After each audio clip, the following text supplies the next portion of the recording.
Part में हम पढ़ने वाले हैं इंजीनियरिंग बायोलॉजी।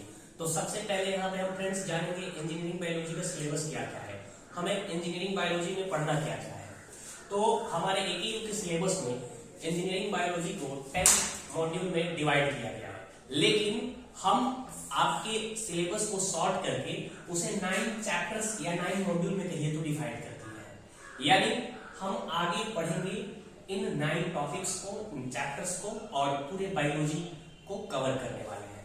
तो आइए देखते हैं सबसे पहले हमें पढ़ना क्या है। तो सबसे पहले हम पढ़ेंगे इंट्रोडक्शन टू बायोलॉजी।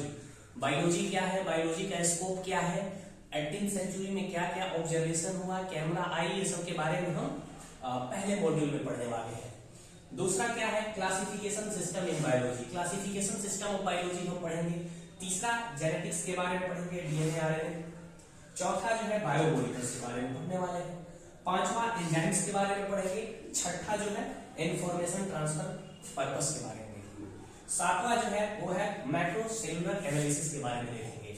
आठवां जो है मेटाबॉलिज्म और नौवां जो है माइक्रोबायोलॉजी। तो इतनी चीजें हम बायोलॉजी में कवर करने वाले हैं और इन सारे टॉपिक पे मैं आप लोगों को कमेंट दिलाऊंगा। और आज हम इस सिलेबस लेक्चर के साथ में मॉड्यूल 1 को पूरी तरह कवर करने की कोशिश करें। तो फ्रेंड्स, हमने सबसे पहले क्या देखा, syllabus of engineering biology. Engineering biology के सिलेबस को हमने 9 पार्ट्स में बांटा है। तो आइए अब हम यहाँ से मॉड्यूल 1 के लेक्चर को शुरू करते हैं।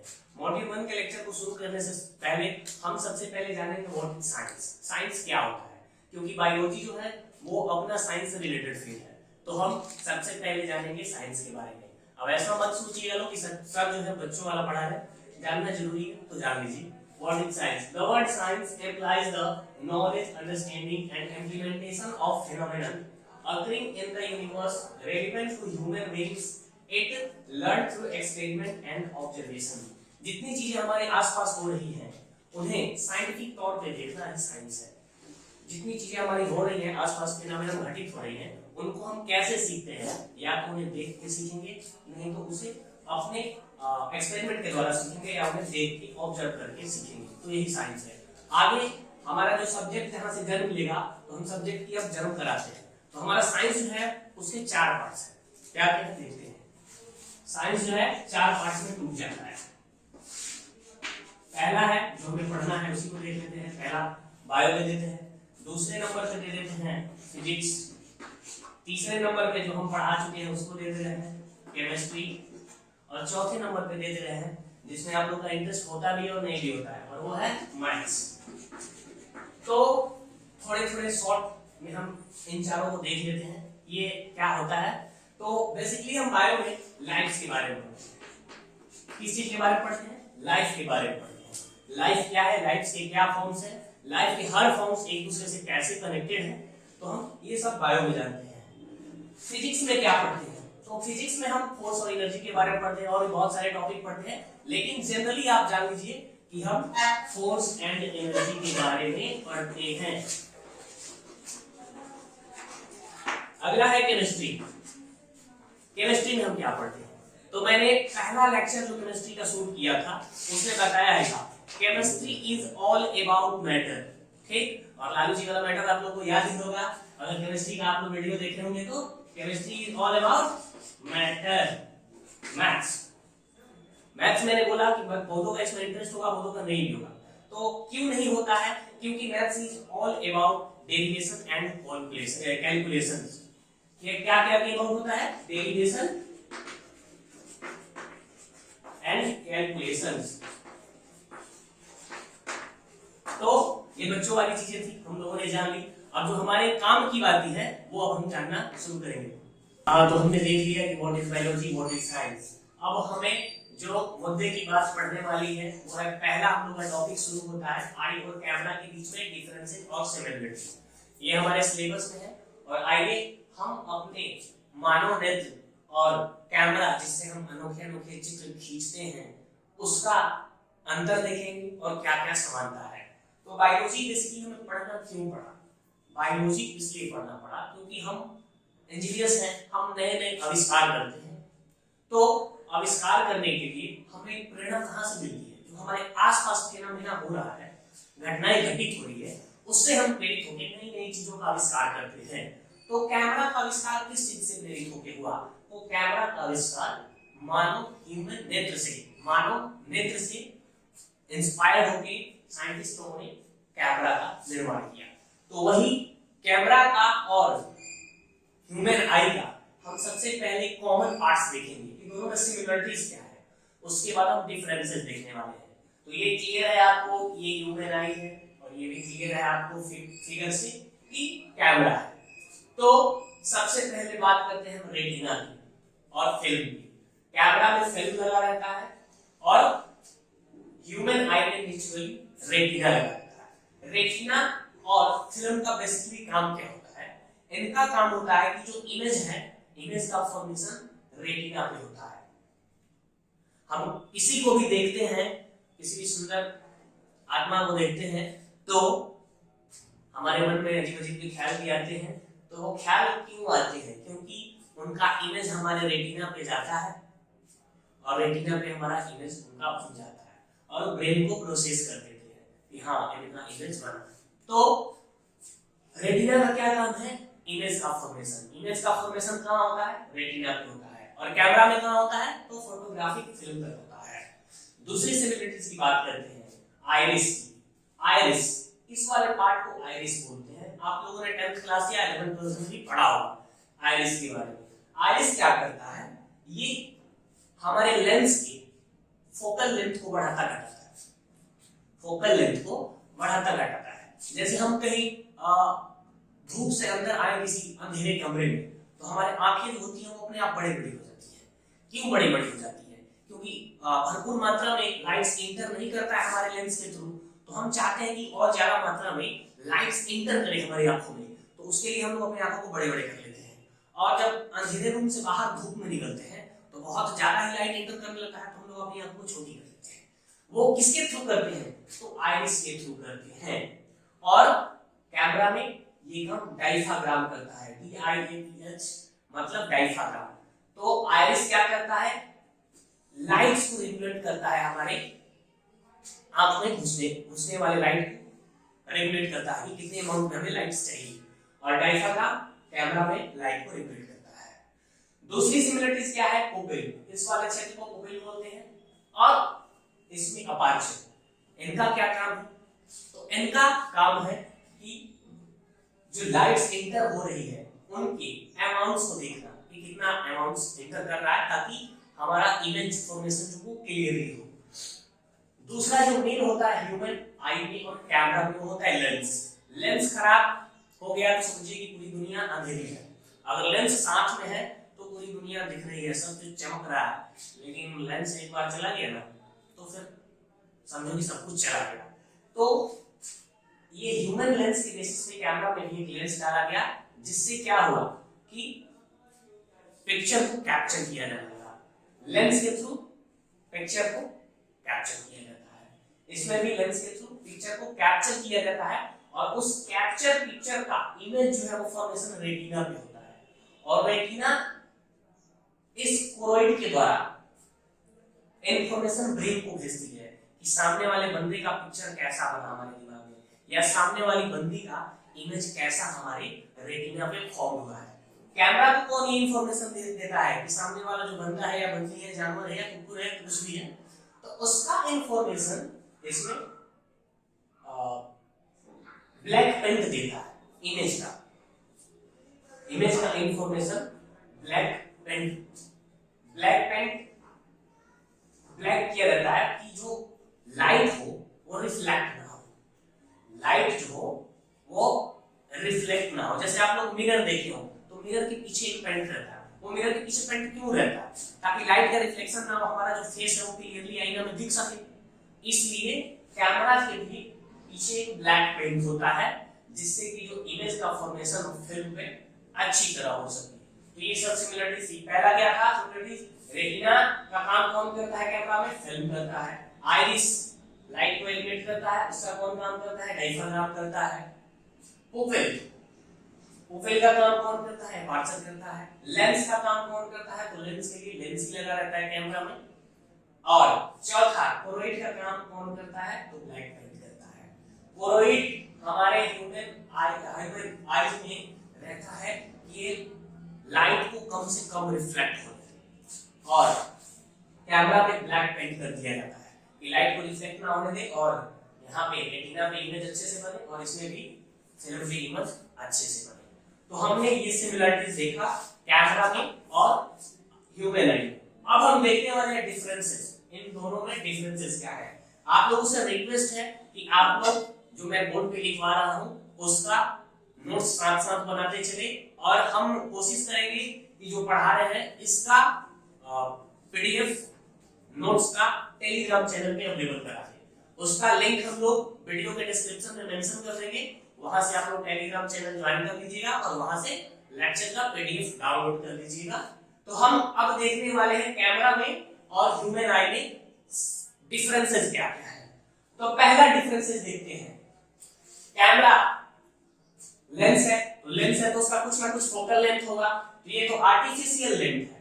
तो आर्टिफिशियल लेंस जो होता है उसका फोकल लेंथ फिक्स होता है, तो कैमरा का फोकल लेंथ ऑलवेज फिक्स होगा, ये पहला डिफरेंस है। और ह्यूमन आई में क्या होगा, तो ह्यूमन आई में फोकल लेंथ जो है वो चेंज हो सकता है, क्योंकि ये भगवान दिए है, कितना अच्छा चीज हम लोग भगवान दिए है। एक कैमरा है जिसे हम लोगों ने बनाया, उसका फोकल लेंथ चेंज ही नहीं हो सकता है, और इसमें फोकल लेंथ हम लोग चेंज कर सकते हैं। दूसरा क्या डिफरेंस है, जो इमेज होता है वो फोटोग्राफिक फिल्म पे परमानेंटली फॉर्म होता है। जब हम कैमरा की हेल्प से कोई फोटो खींचते हैं तो फोटोग्राफिक फिल्म पे जो इमेज बनता है वो परमानेंटली बनता है, लेकिन हमारे ह्यूमन आई में वो 1/16 सेकंड के लिए ही वो इमेज बनता है। जैसे मान लो मैं रास्ते से जा रहा हूँ, 10-15 अच्छे लोगों को मैंने देखा, तो किसी को मैंने देखा मान लो, तो उसका इमेज मेरे रेटिना पे 1/16 सेकंड तक ही टिकेगा, उससे ज्यादा नहीं टिक सकता है। कितनी भी सुंदर आप चीजें देख लो, ह्यूमन रेटिना पे उसका इमेज 1/16 सेकंड ही टिकेगा, और कैमरा में वो परमानेंटली हम रिटेन करते हैं और फोटो निकलवा लेते हैं। तीसरा डिफरेंस देखने वाले हैं, A photograph has to be changed for getting next image। अब देखिए, जो हम फोटो खिंचवाते हैं तो उसका परमानेंटली हमें इमेज मिल गया, तो अब हमें दूसरा फोटो खींचना होगा तो हमें नया दूसरा फोटोग्राफ उसमें लगाना पड़ेगा, तब ना हम नया पिक्चर खींचेंगे, नए आदमी का फोटो खींचेंगे, नए नए फूलों का फोटो खींचेंगे। लेकिन ह्यूमन में क्या है, ह्यूमन आई हमारा जो रेटिना है, एक ही रेटिना अनलिमिटेड इमेज कैप्चर कर सकता है, तो ये ह्यूमन आई की खासियत है। ह्यूमन आई का सेम प्रिंसिपल कैमरा में भी वर्क करता है, इसीलिए आपको ये चीज पढ़ाया जा रहा है। ह्यूमन आई से हम लोगों ने सीख लेके, हमारे साइंटिस्ट लोगों ने सीख लेके ये कैमरा, आर्टिफिशियल कैमरा का निर्माण किया। अब अगला जो है वो हम पॉइंट देखते हैं कि डिफरेंस क्या है। तो जो हम फोटो खींचते हैं उसे कंप्यूटर के द्वारा प्रोसेस करते हैं, जो भी फोटो खींचते हैं कैमरा के थ्रू वो कंप्यूटर के द्वारा प्रोसेस करते हैं, लेकिन ह्यूमन आई की बात करें तो हम कोरोइड के थ्रू एक पिगमेंट होता है मेलेनियम पिगमेंट की वजह से कोरोइड का ब्लैक हो जाता है, तो हमारा जो इमेज का प्रोसेसिंग है वो कौन करता है, ब्रेन करता है।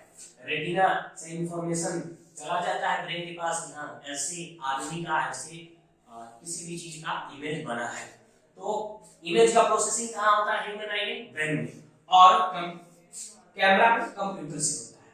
तो चार सिमिलरिटीज हमने देखा, कैमरा का फोकल लेंथ फिक्स होता है, कैमरा का जो फोटोग्राफिक फिल्म होता है नेक्स्ट फोटो के लिए उसे चेंज करना पड़ता है, फोटोग्राफ जो होता है नया इमेज लेने के लिए हमें चेंज करना पड़ता है, और जो प्रोसेसिंग होता है वो कंप्यूटर के थ्रू होता है। ह्यूमन में क्या था, फोकल लेंथ अनचेंज, मतलब कभी भी हम चेंज कर सकते हैं फोकल लेंथ, और इमेज जो होता है कोई भी परमानेंटली नहीं टिकता है, 1/16 सेकंड के लिए टिकता है रेटिना पे। तीसरा हमने देखा कि एक ही रेटिना अनलिमिटेड इमेज को कैप्चर करने के लिए यूज होता है, और हर इमेज किसके थ्रू प्रोसेस होता है, तो ब्रेन के थ्रू प्रोसेस होता है। आप लोग चीजों को नोट्स करते चलो, और जहां दिक्कत हो आप कमेंट सेक्शन में मेंशन करते चलो कि सर यहाँ पे दिक्कत है, इसे आप अगले लेक्चर में थोड़ा पढ़ाने का कष्ट करें। थोड़ा हम मेहनत आपके साथ कर रहे हैं और आप भी थोड़ा हमारे साथ मेहनत करते रहिए। तो हमने देखा आई और कैमरा का प्रिंसिपल। अब अगला हम देखने वाले हैं एरोप्लेन और बर्ड्स का। तो हमने अभी तक क्या देखा, ह्यूमन आई और कैमरा के बीच में डिफरेंसेस और सिमिलरिटीज को देखा। अब हम देखने वाले हैं जो हमारे एग्जाम्स में पूछा जाता है। तो एग्जाम में क्या पूछता है कि बर्नौली प्रिंसिपल के बारे में आप बताओ, सीधा का सीधा सवाल देता है बर्नौली प्रिंसिपल के बारे में। तो सबसे पहले हम बर्नौली प्रिंसिपल के बारे में जानेंगे। अभी इन चित्रों में मत जाइए, बर्नौली प्रिंसिपल को एक्सप्लेन करने के बाद मैं इन चित्रों पे आऊंगा। तो सबसे पहले बर्नौली प्रिंसिपल पढ़े, ये एग्जाम की दृष्टि से बहुत ही महत्वपूर्ण टॉपिक है, तो आप इसे थोड़ा ध्यान से सुनें क्योंकि यहीं पे बहुत लोग कंफ्यूजन होती है, खुद से समझने में। बर्नौली प्रिंसिपल ने 4 मुख्य बातें बताई, जिसमें जो मेन था वो चौथा था, लेकिन इन तीनों को भी अगर एग्जाम में पूछता है तो मार्क्स 7 मार्क्स से या 14 मार्क्स से क्वेश्चन आते हैं। तो 7 मार्क्स में आप 1 पॉइंट लिख दीजिएगा तो आपको सेकंड नहीं ना मिल जाएगा मार्क्स। आप 4 पॉइंट्स लिखिए, चारों को एक्सप्लेन कर करके लिखिए। तो हम शॉर्ट में लिखे हैं, इसे आप समझने की कोशिश करिए। बर्नौली प्रिंसिपल है क्या? तो बर्नौली जी एक साइंटिस्ट थे, उन्होंने बर्ड्स को ऑब्जर्व किया। तो बर्ड्स को ऑब्जर्व करने के बाद उन्होंने एक फ्लाइंग प्रिंसिपल में कहा कि क्यों बर्ड्स या एयरप्लेन जो है वो आकाश में उड़ते हैं या उड़ सकते हैं। तो पहला जो उन्होंने ऑब्जर्व किया, the particles in air is always moving. ये आप लोगों को बचपन से पता है कि एयर में जितने भी पार्टिकल्स होते हैं वो हरदम मूव करते रहते हैं। इसे ब्राउनियन मोशन भी कभी-कभी बोलते हैं। जब एकदम शांत हवा हो, अंधेरे कमरे में हो, तो वहां पे ब्राउनियन मोशन होता है। तो एयर में छोटे-छोटे पार्टिकल होते हैं और वो ऑलवेज मोशन में रहते हैं। ये आपने छोटी कक्षाओं में भी देखा था, आगे आपने 9th 10th में भी देखा, 11th 12th में देखा। तो इतना क्लियर है। पहला क्या बर्नौली सर ने बताया, the particle in air is always moving. Particles जो एयर में होते हैं वो हमेशा मूव करते हैं। अगला क्या उन्होंने बताया, air fluids move from high pressure to low pressure. Air हो गए या फ्लूइड हो गए, वो ऑलवेज कहां से कहां मूव करते हैं, हाई प्रेशर एरिया से लो प्रेशर एरिया की ओर मूव करते हैं। लो प्रेशर एरिया की ओर मूव करते हैं। एयर जो है, एयर कहिए या फ्लूइड्स, एयर या फ्लूइड्स आपका हाई प्रेशर एरिया से लो प्रेशर की ओर मूव करता है। पहला ऑब्जर्वेशन क्या था, पहला था कि एयर में जितने भी पार्टिकल हैं वो मूव करते हैं। दूसरा क्या था, एयर या फ्लूइड वो हाई प्रेशर एरिया से लो प्रेशर एरिया की ओर मूवमेंट होता है। दूसरा पॉइंट क्लियर। तीसरा पॉइंट देखते हैं, moving air has high pressure.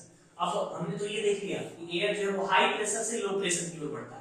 अब कौन से एयर में, इन्होंने ऑब्जर्वेशन देखा कि कौन से एयर में हाई प्रेशर होता है और कौन से एयर में लो प्रेशर होता है। तो जो मूविंग एयर है उनमें हाई प्रेशर होगा। मूविंग एयर जो फास्ट मूव कर रहा है एयर, उसमें हाई प्रेशर होगा, और जो स्लो मूव कर रहा है एयर उसमें लो प्रेशर होगा। जो फास्ट मूव कर रहा हो एयर उसमें हाई प्रेशर, जो लो मूव कर रहा हो एयर उसमें स्लो मूव कर रहा है उसमें लो प्रेशर। तो दूसरा तीसरा पॉइंट क्लियर। पहला, particles in air are always moving. दूसरा, एयर कहां से आएगा, हाई प्रेशर से लो प्रेशर। अब हाई प्रेशर किस में होता है, जो फास्ट मूविंग एयर है, फास्ट मूविंग एयर उसमें हाई प्रेशर होगा। लो प्रेशर किस एरिया में होगा, एयर में होगा, तो वो होगा स्लो एयर में। तो तीसरा पॉइंट भी क्लियर आपको। चौथा पॉइंट जो सबसे इंपॉर्टेंट है, आप एग्जाम में ये 3 पॉइंट्स लिख देते हैं और चौथा पॉइंट नहीं लिखते हैं तो मे बी इन्विजिलेटर आपको मार्क्स ना।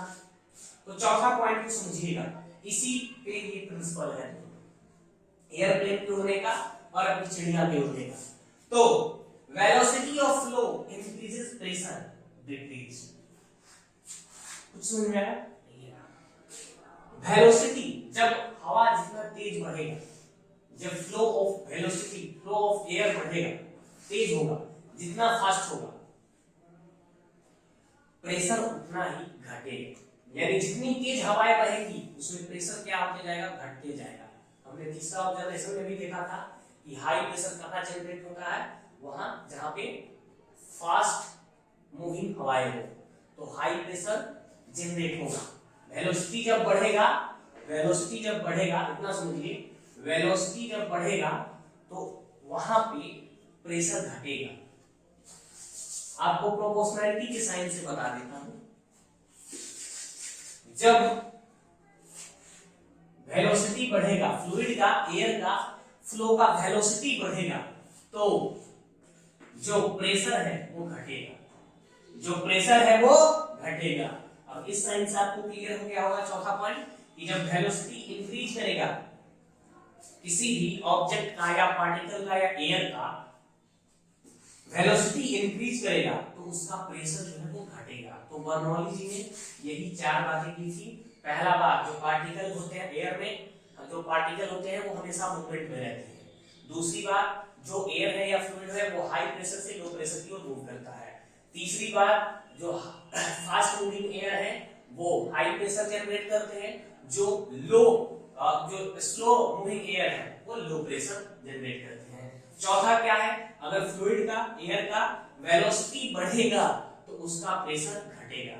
तो अब हम देखेंगे इनके प्रिंसिपल, उड़ने के प्रिंसिपल को तो हमने देख लिया, कैसे उड़ते हैं अब उस चीज को देखेंगे।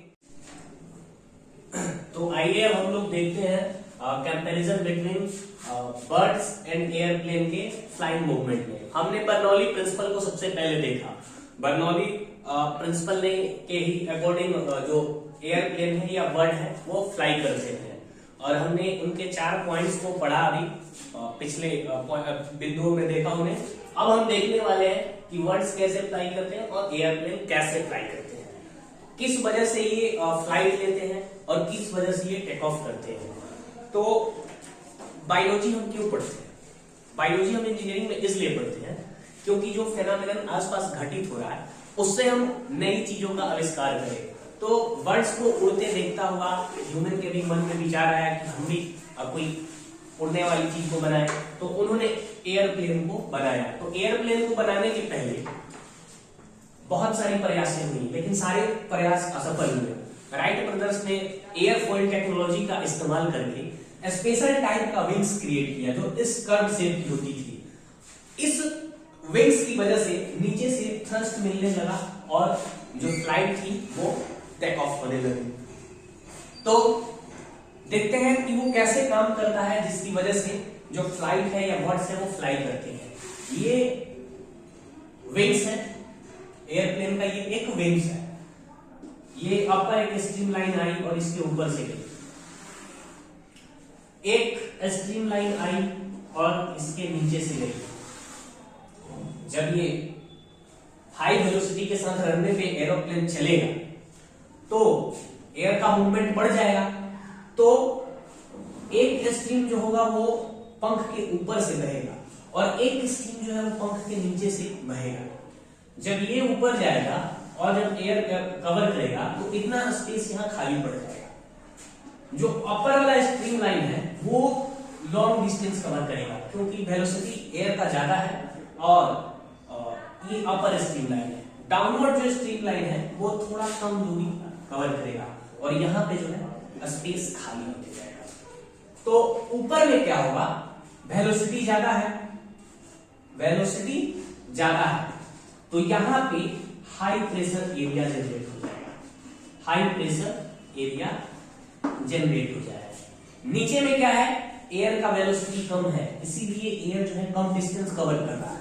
तो यहाँ पे जो एरिया है यहाँ पे लो प्रेशर हो जाएगा, लो प्रेशर एरिया बन जाएगा। क्यों लो प्रेशर एरिया बन जाएगा? क्योंकि विंग्स के नीचे वेलोसिटी जो है एयर का वो कम है अपर विंग्स के कंपैरिजन में। तो नीचे लो प्रेशर, ऊपर हाई प्रेशर। एयरप्लेन में प्रोपल्सन लगे रहते हैं थ्रस्ट देने के लिए विंग्स को, और वो प्रोपल्सन जो है वो इंजन से जुड़े हुए होते हैं। तो जब नीचे लो प्रेशर एरिया बन गया, ऊपर हाई प्रेशर एरिया बन गया, तो नीचे से थ्रस्ट देने का काम प्रोपल्सन करेंगे। प्रोपल्सन क्या करेंगे, नीचे से थ्रस्ट देने का काम करेंगे। तो नीचे में जो प्रोपल्सन लगे रहेंगे वो थ्रस्ट देना शुरू करेंगे इस विंग्स को। जब ये विंग्स को थ्रस्ट नीचे से देंगे तो ये विंग्स ऊपर जाने लगेगा, और जब विंग्स ऊपर जाने लगेगा तो एयरप्लेन जो है वो क्या कर जाएगा, टेक ऑफ कर जाएगा। फिर से एक बार देखिए इस चीज को, एयरफॉइल टेक्नोलॉजी का इस्तेमाल करके राइट ब्रदर्स ने एक विंग्स तैयार किया जो इस कर्व शेप के था। उसके पहले भी बहुत सारी प्रयास हुई एयरप्लेन बनाने के लिए, लेकिन सक्सेस विंग्स नहीं बन पाए, जिस वजह से एयरप्लेन नहीं उड़ पाया। लेकिन राइट ब्रदर्स ने एयरफॉइल टेक्नोलॉजी का इस्तेमाल करके एक ऐसा विंग्स डिजाइन किया जिसमें ऊपर का जो पार्ट था वो ऐसा था और नीचे का पार्ट ऐसा था। तो जब हवा चलेगी तो हवा का एक स्ट्रीम विंग्स के ऊपर से जाए और एक स्ट्रीम जो है वो हवा के नीचे से जाए। हवा के जो ऊपर से जाएगी, विंग्स के जो ऊपर से जाएगी वो ज्यादा दूरी तक जाएगी। क्यों जाएगी? क्योंकि ऊपर वेलोसिटी ज्यादा है। वेलोसिटी ज्यादा है तो वहां हाई प्रेशर का एरिया बनेगा और एयर जो है हाई प्रेशर में बहुत तेजी से मूव करता है तभी बनेगा, और ऊपर वेलोसिटी भी ज्यादा है। नीचे में क्या होगा? वेलोसिटी कम होगा, ऊपर वाले विंग्स की अपेक्षा नीचे में कम होगा, तो यहां पे लो प्रेशर एरिया बनेगा। और एयरप्लेन में लगे हुए प्रोपल्सन एयरप्लेन को नीचे से क्या करेंगे? थ्रस्ट देंगे, नीचे से थ्रस्ट देंगे। जब नीचे से थ्रस्ट देंगे तो एयरप्लेन क्या होगा? ऊपर की ओर उसके विंग्स उठने लगेंगे, और जब ऊपर की ओर उठने लगेंगे तो एयरप्लेन जो है टेक ऑफ ले लेगा, उसके बाद उड़ने लगा। यही सेम प्रिंसिपल बर्ड्स में भी काम करता है। बर्ड्स जो है, बर्ड्स प्रोपल्सन कहां से देते हैं? तो अपने मसल्स पावर को लगा के ये विंग्स में थ्रस्ट देते हैं और ये टेक ऑफ कर जाता है। कुछ टर्म्स दिए हुए हैं बर्ड्स और एयरप्लेन के फ्लाइट से रिलेटेड, जैसे एक है लिफ्ट।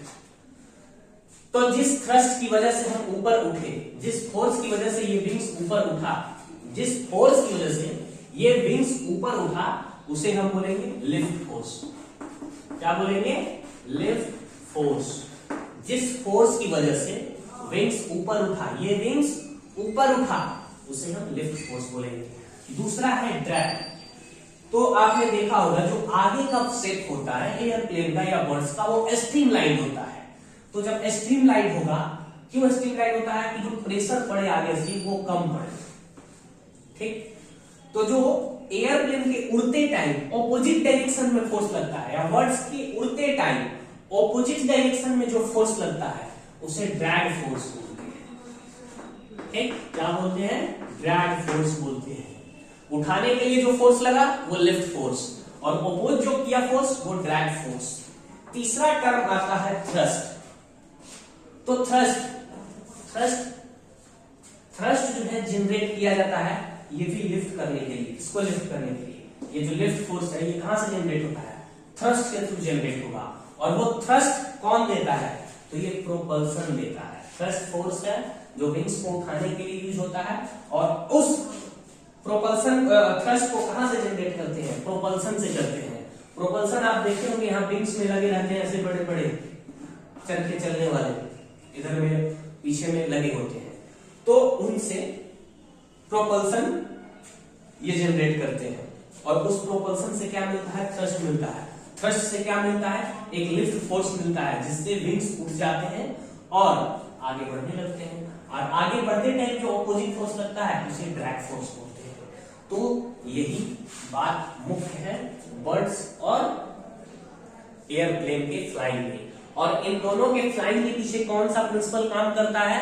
तो वो प्रिंसिपल करता है बर्नौली प्रिंसिपल। तो आइए हम देखते हैं comparison between flying of birds and airplane. इसके पहले हमने क्या देखा था? Comparison between human I and camera देखा था।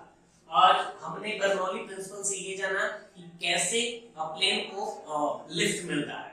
ठीक, अब हम कंपैरिजन को देख रहे हैं। कंपैरिजन में ये है फंक्शन, इतने फंक्शन है, और वो फंक्शन प्लेन में कैसे काम करता है और बर्ड्स में कैसे काम करता है वो देखने वाले हैं। तो सबसे पहला है लिफ्ट। तो लिफ्ट हमें प्लेन में एयरफॉइल से या विंग्स से मिलता है। बर्ड्स में कहां से मिलता है? तो बर्ड्स में वो मसल से दम लगाना पड़ता है।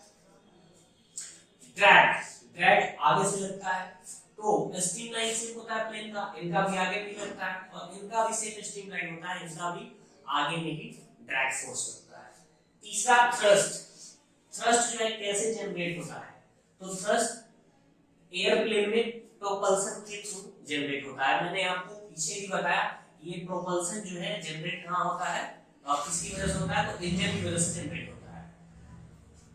तो जो थ्रस्ट है वो बर्ड्स में कहां से मिलता है? तो फ्लैपिंग ऑफ विंग्स से मिलता है। जब आपने गौर से देखा होगा बर्ड्स को उड़ते हुए तो ऐसे विंग्स करके उड़ते हैं, तो जो ऐसे करते हैं ऐसे, तो उनको नीचे से प्रोपल्सन मिलता है। तो प्रोपल्सन मिलता है, प्रोपल्सन की वजह से क्या जनरेट होता है? थ्रस्ट। तो थ्रस्ट का फ्लैपिंग ऑफ विंग्स बर्ड्स में होता है। अब प्रोपल्सन कैसे जनरेट, कंट्रोल कैसे होता है? तो एयरप्लेन जो है वो विंग्स से कंट्रोल होता है और बर्ड्स जो है वो टेल और विंग्स दोनों से कंट्रोल होते हैं। पांचवा जो है वो प्रोपल्सन कैसे जनरेट होता है? तो प्रोपल्सन प्लेन में इंजन से जनरेट होता है और बर्ड्स में मसल से जनरेट होता है। तो ये थी कंपैरिजन हमारे किसके बीच? तो फ्लाइंग ऑफ एयरप्लेन्स और बर्ड्स में, बर्ड्स और एयरप्लेन में कंपैरिजन था। तो हमने अभी तक बहुत कुछ सीखा। अब हम आगे कुछ और बायोलॉजिकल फैक्ट्स देखने वाले हैं।